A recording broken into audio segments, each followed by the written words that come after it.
గత ప్రభుత్వము తీసుకొచ్చిన 317 జీవో ఎమ్మెల్సీ ఎన్నికల్లో బండి సంజయ్ గారు ప్రస్తావిస్తూ ఉన్నారు. 317 సబ్ కమిటీ సభ్యుడిగా ఇప్పటికే స్పౌజ్ కేసు కానీ, హెల్త్ గ్రౌండ్స్ కానీ, మ్యూచువల్స్ కానీ ట్రాన్స్ఫర్ చేసినాం. స్థానికత్వము కేంద్ర ప్రభుత్వంకు సంబంధించినటువంటి అంశంలో ఉంది.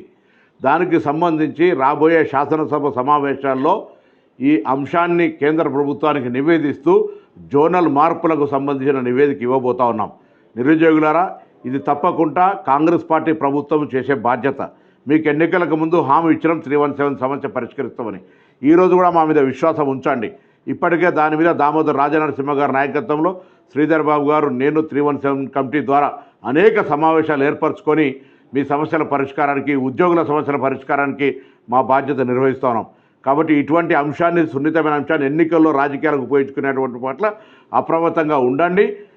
ప్రభుత్వం అధికారంలో ఉన్నాం, మా బాధ్యత తప్పకుండా దీన్ని ఎట్టి పరిస్థితుల్లో మీకు అనుకూలంగా, మీకు సమస్య లేకుండా చేసే బాధ్యత మాది అనే మాట ఈ సందర్భంగా గమనించాలని మీ అందరికీ విజ్ఞప్తి చేస్తా ఉన్నాను.